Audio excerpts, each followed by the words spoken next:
நாங்கள் செய்திகளை உருவாக்கவில்லை. உங்களுடைய கதைகளையே சொல்லும் யூடிவியின் இரவு நேர பிரதான செய்தியறிக்கையுடன் இணைந்து கொள்ளும் தான் விதுர்ஷன் பத்மநாதன். இனி விரிவான செய்திகளுக்கு செல்வதற்கு முன்னால் முதலில் இன்றைய தலைப்புச் செய்திகள். MCC கொடுப்பனவை ரத்து செய்தது அமெரிக்கா. ஒரே சூழலில் 4 குழந்தைகளை பிரசவித்த கொரோனா தொற்றுக்குள்ளான பெண். மக்களின் பொறுப்பற்ற செயற்பாடுகளால் நாடு முழுவதும் முடக்கப்படும் சாத்தியம். அரச மருத்துவ அதிகாரிகள் சங்கம் எச்சரிக்கை. රටම මේ අනතුරට ගොදුරු වීමේ දිනය වැඩි ඈතක නොවෙන්න පුළුවන්. අපි මේ මොහොතේදී හරියට ක්‍රියාත්මක වුණේ. பிரான்ஸ் ஜனாதிபதிக்கு கோவிட் தொற்று உறுதி. சவுதியில் கோவிட் தடுப்பூசி செலுத்தும் பணிகள் ஆரம்பம். ஆகியவை எமது தலைப்புச் செய்திகள். இனி விரிவான செய்திகளில் முதலில் உள்நாட்டு செய்திகள்.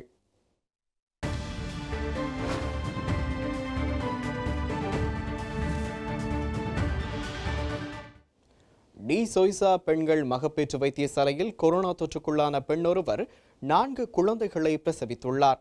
அவர் 2 பெண் குழந்தைகளையும் 2 ஆண் குழந்தைகளையுமே இவ்வாறு பிரசவித்துள்ளார். நேற்றைய தினம் நாட்டில் 616 கோவிட் தொற்றாளர்கள் பதிவாகியுள்ளனர். நேற்று அடையாளம் காணப்பட்ட கோவிட் தொற்றாளர்களில் 560 பேர் மிடுவாங்கொட, பேலியகொட, கொத்தனி பரவலுடன் தொடர்புடையவர்கள் ஆவர்.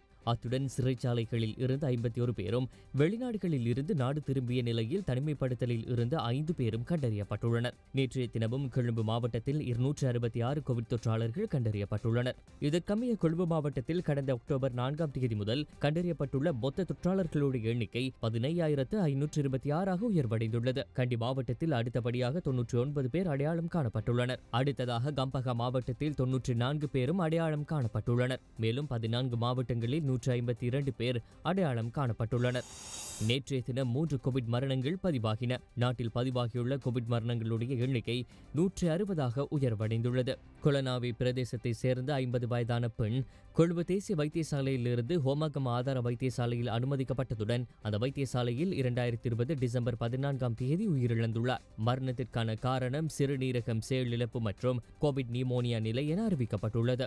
கொழும்பு 9 பிரதேசத்தை சேர்ந்த 78 வயதான ஆண் நபர் கொழும்பு 500 வைத்தியசாலையில் சிகிச்சை பெற்று வந்த நிலையில் 2020 டிசம்பர் மாதம் 15ஆம் தேதி உயிரிழந்துள்ளார். மரணத்திற்கான காரணம் இரத்தம் நஞ்சானமை, உறுப்புகள் செயலிழப்பு மற்றும் கோவிட் நிமோனியா நிலை என்று அறிவிக்கப்பட்டுள்ளது.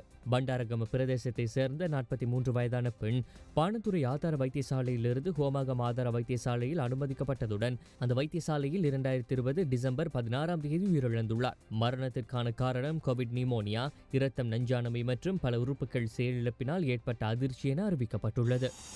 டிசோய்சா பெண்கள் மகப்பேறு வைத்தியசாலையில் கொரோனா தொற்றுக்குள்ளான பெண் ஒருவர் 4 குழந்தைகளை பிரசவித்துள்ளார். அவர் 2 பெண் குழந்தைகளையும் 2 ஆண் குழந்தைகளையும் இவ்வாறு பிரசவித்துள்ளார். குறித்த பெண்ணும் குழந்தைகளும் நல்ல உடல் நலத்துடன் உள்ளதாகவும் வைத்தியசாலையின் தீவிர சிகிச்சை பிரிவில் வைக்கப்பட்டுள்ளதாகவும் வைத்தியசாலை வட்டாரங்கள் அறிவித்துள்ளன. கொழும்பு குப்பியாவத்தை பகுதியைச் சேர்ந்த 29 வயதான மேற்படி பெண் 2 வாரங்களுக்கு முன்னர் வைத்தியசாலையில் அனுமதிக்கப்பட்டமையும் குறிப்பிடத்தக்கது.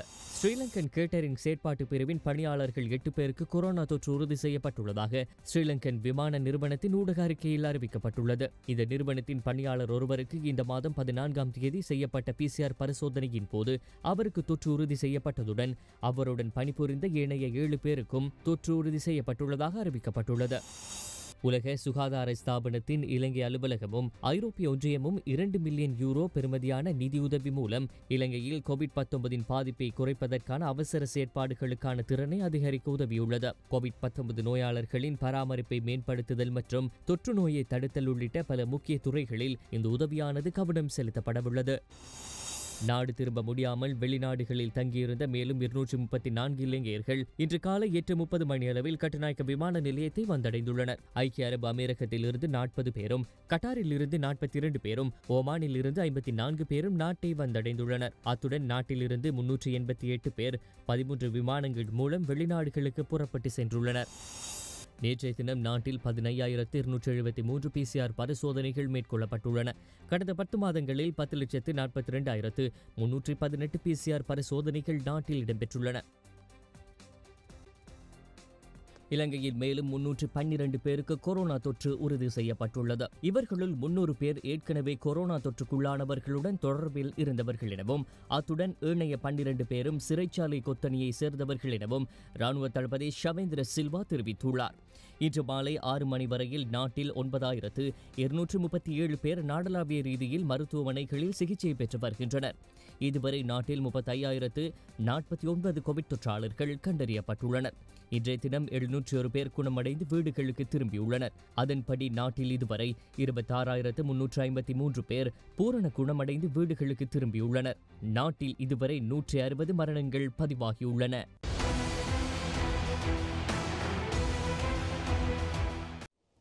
வெள்ளவத்த பிரதேசத்தில் நசீர்வத்த பகுதியுடன் அமலுக்கு வரும் வகையில் தனிமைப்படுத்தப்பட்டுள்ளதாக இராணுவ தளபதி லெப்டினன்ட் ஜெனரல் ஷவேந்திர சில்வா தெரிவித்துள்ளார். இதேவேளை மக்கள் பொறுப்பின்றி செயற்பட்டால் மீண்டும் நாடு முழுவதையும் முடக்க வேண்டிய நிலைமை ஏற்படலாம் என அரசு வைத்திய அதிகாரிகள் சங்கத்தின் செய்தி தொடர்பாளர் வைத்தியர் ஹரித அலுத்கே தெரிவித்துள்ளார். கொரோனா பரவல் காரணமாக அக்கரைப்பற்று போலீஸ் பிரிவின் சில பகுதிகளில் அமுல்படுத்தப்பட்டிருந்த தனிமைப்படுத்தல் ஊரடங்கு உத்தரவானது இன்று அதிகாலை நீக்கப்பட்டுள்ளது. எவ்வாறெனினும் அக்கரைப்பற்று போலீஸ் பிரிவின் கீழ்கண்ட பகுதிகளில் தொடர்ந்தும் தனிமைப்படுத்தல் உத்தரவானது அமுலில் இருக்கும் என சுகாதார அமைச்சு வெளியிட்டுள்ள அறிக்கையில் குறிப்பிடப்பட்டுள்ளது. அக்கரைப்பற்று பிரதேச சுகாதார பிரிவு, அக்கரைப்பற்று 5, அக்கரைப்பற்று 14, நகர பிரிவு, அட்டாளச்சேனை பிரதேச சுகாதார பிரிவு, பாலமுனை 1, ஒளிவில் 2, அட்டாளச்சேனை 8, ஆலையடி வேம்பு பிரதேச சுகாதார பிரிவு, அக்கரைப்பற்று 8 முதலாம் பிரிவு, அக்கரைப்பற்று 8 3ஆம் பிரிவு, அக்கரைப்பற்று 9 ஆகிய பகுதிகளாகும்.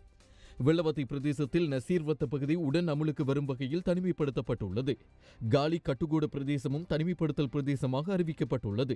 குறித்த பிரதேசத்தில் 14 கொரோனா தொற்றாளர்கள் இனங்காணப்பட்டதை தொடர்ந்து குறித்த தீர்மானம் எடுக்கப்பட்டுள்ளது. கொரோனா நோய் தொற்று நிலைமையை கருத்தில் கொண்டு வடக்கு மாகாணத்தில் உள்ள அனைத்து பொதுச்சந்தைகளையும் உடன் அமலுக்கு வரும் வகையில் மூடுமாறு அறிவித்தல் விடுக்கப்பட்டுள்ளது.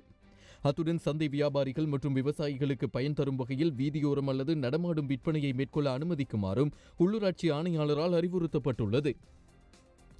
கல்முனை செயலான் வீதியிலிருந்து சின்னத்தம்பி வீதி வரை உள்ள பாதைகள் மற்றும் அனைத்து பிரதேசங்களும் தனிமைப்படுத்தப்பட்ட பகுதிகளாக மறு அறிவித்தல் வரை உத்தியோகபூர்வமாக அறிவிக்கப்பட்டுள்ளது. கல்முனை கடற்கரை பள்ளி வீதியில் மேற்கொண்ட ஆன்டிஜென் பரிசோதனையில் சுமார் 15க்கும் மேற்பட்டவர்களுக்கு கொரோனா தொற்று உறுதிப்படுத்தப்பட்டதை அடுத்து மேலும் தொற்றாளர்களை இனங்காணும் வரைக்கும் தனிமைப்படுத்தல் ஊரடங்கு அமுல்படுத்தப்பட தீர்மானிக்கப்பட்டுள்ளது.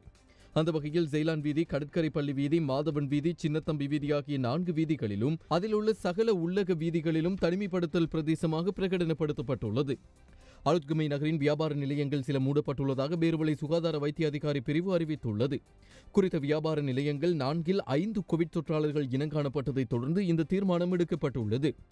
இதற்கு முதலும் அலுத்கமை நகரில் உள்ள சில கடைகளில் கோவிட் தொற்றாளர்கள் இனங்காணப்பட்டிருந்தமை குறிப்பிடத்தக்கது. බස්නාහිර පළාතේ හැරෙන්න අනිත් තැන් වලින් වාර්තා වෙන තියෙන අවදානම කළමනාකරණය කරගනිමින් අපි ආයතුයි කියලා කියනවා. ஒரு பிரதேசம் தனிமைப்படுத்தப்பட உள்ளது என அறிவிக்கப்பட்டால் உடனடியாக அங்குள்ள மக்கள் வேறு இடங்களுக்கு செல்ல முயற்சிக்கின்றனர். இதனை தடுப்பதற்கு பாதுகாப்பு தரப்பினர் திறமை பெற்றவர்களாக இருக்க வேண்டும் என்பதுடன் சுகாதாரத்துறையினரும் வினைத்திறனாக செயற்பட வேண்டும். மேலும் மக்களிடம் இருந்து இவ்வாறான பொறுப்பற்ற செயற்பாடுகளை எதிர்பார்க்கவில்லை. இந்த நிலைமை தொடர்ந்தால் மீண்டும் நாடு முழுவதையும் முடக்க வேண்டிய நிலைமை ஏற்படலாம். எதிர்வரும் நாட்களில் இந்த நிலை நீடித்தால் குறிப்பாக கடுமையான நடமாட்ட கட்டுப்பாடுகள் விதிக்க நேரிடும். රටම මේ අනතුරට ගොදුරු වීමේ දිනය වැඩි ඈතක නොවෙන්න පුළුවන් අපි මේ මොහොතේදී හරියට ක්‍රියාත්මක වුනේ නැත්නම්. எதிர்வரும் 2 வாரங்கள் மிகவும் அவதானம் தேவை என ராணுவ தளபதி லெப்டினன்ட் ஜெனரல் ஷவேந்திர சில்வா தெரிவித்துள்ளார். யாழ்ப்பாணத்திற்கு விஜயத்தை மேற்கொண்டு ஊடகங்களுக்கு கருத்து தெரிவிக்கும் போதே ராணுவ தளபதி மேற்கண்டவாறு தெரிவித்தார். දේශවල පවත්වාගෙන යමින් අපගේ මේ අහිංසක දමිළ ජනතාව වෙනුවෙන් කළ හැකි උපරිම සේවයක් ඉෂ්ට සිද්ධ කිරීමට විනය ගරුක මානුෂීය හමුදාවක් හැටියට අපි තවදුරටත් தமிழ் மக்கள் அதிகமாக வாழ்ந்து வரும் வடக்கு பகுதியில் குறிப்பாக யாழி கொரோனா முதலாவது அலை தாக்கம் ஆரம்பம் முதல் சுகாதார அமைச்சினால் வெளியிடப்படும் சுகாதார நடைமுறைகளை வடபகுதி மக்கள் ஒழுக்கமாகவும் நேர்த்தியாகவும் கடைபிடிக்கிறார்கள். அதன் காரணமாக முப்படையினர் மற்றும் போலீசார் சுகாதார பகுதியினரால் வடக்கு பகுதியில் இலகுவான கொரோனா தொற்று பரவலை கட்டுப்படுத்தக்கூடியதாக உள்ளது. அத்தோடு நேற்றைய தினம் கூட ஜனாதிபதி யாழ் மாவட்ட நிலவரம் தொடர்பில் எம்முடன் கலந்துரையாடினார். சுட்டிக்காட்டினார். அத்தோடு அரசாங்க அதிபர் ஊடாக தற்போதைய நிலைமைகள் தொடர்பில் கண்காணித்து வருகிறோம். எனினும் எதிர்வரும் 2 வாரங்கள் மிகவும் அவதானமாக இருக்க வேண்டிய வாரமாக காணப்படுகின்றது. எனவே 2 வாரங்களும் மக்கள் சுகாதார பிரிவினருக்கு பூரண ஒத்துழைப்பினை வழங்க வேண்டும்.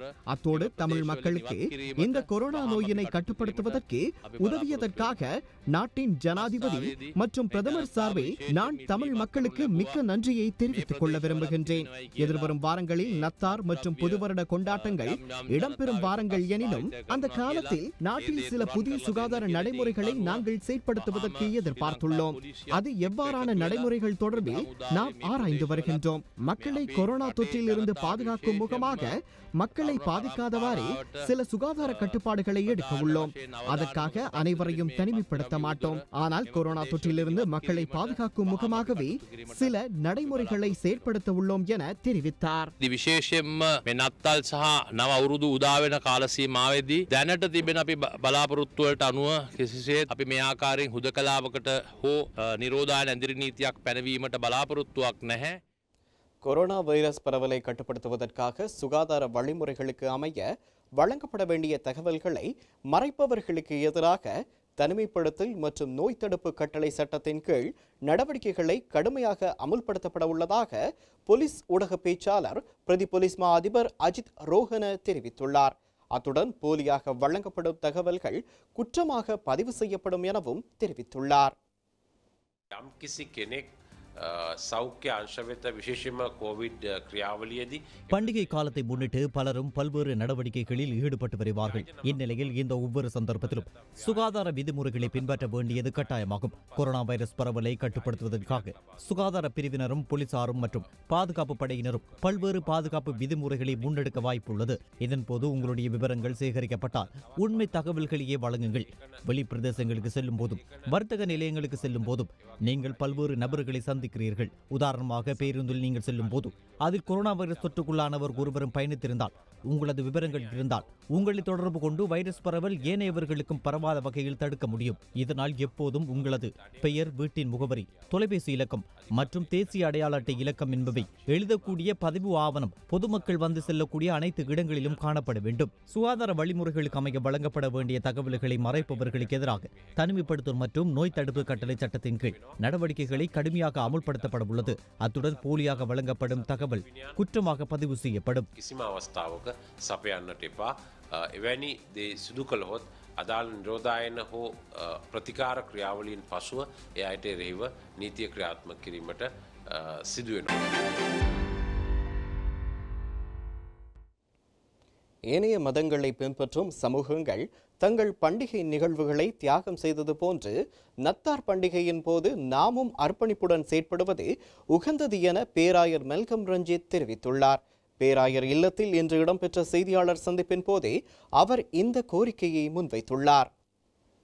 මේ අවුරුද්දට අපේ රටේ විවිධ ආගම් පවත්වපු විශේෂ උත්සව පසුගිය සිංහල දෙමළ අලුත් අවුරුද්ද ඒ වගේම වෙසක් இந்த நாட்டில் வெவ்வேறு மதங்கள் நடத்திய பண்டிகைகள் சிங்கள தமிழ் புத்தாண்டு, வெசாக் பண்டிகை, தீபாவளி திருநாள், முகமது நபியின் பிறந்த தினம் என்பவற்றுக்கு இந்த நிலை பெரிதும் அச்சுறுத்தலாக இருந்தது. எனவே எதிர்வருகின்ற நத்தார் பண்டிகையின் போது ஏனைய மக்களைப் போன்று நாமும் அர்ப்பணிப்புடன் செயற்படுவது உகந்தது என நினைக்கின்றேன். மேல் மாகாணத்தில் கொரோனா நிலைமை பாரதூரமாக உள்ளதால் அத்தோடு வேறு பகுதிகளுக்கும் பரவலாம் என்பதால் கடந்த காலங்களில் போன்று செயற்பட எங்களுக்கு முடியாது. எனவே இவ்வருட நத்தார் பண்டிகையில் சமய நிகழ்வுகளுக்கே நாம் முன்னுரிமை கொடுத்துள்ளோம். கொழும்பிற்குள் பிரவேசிப்பதையோ அல்லது கொழும்பில் இருந்து வேறு பகுதிகளுக்கு செல்வதையோ இயன்றளவு குறைத்துக் கொள்ளுங்கள் என நான் மக்களிடம் கேட்டுக்கொள்கிறேன். வர்த்தக நிலையங்களுக்கு செல்வதை மட்டுப்படுத்துமாறும் கேட்கின்றேன். முடிந்தால் ஒருவர் மட்டும் குடும்பம் சார்பாக சென்று அதனை செய்யுங்கள். நாம் பணத்தை வீணடிக்காமல் சேமிப்பது நல்லது என்று நான் நம்புகின்றேன்.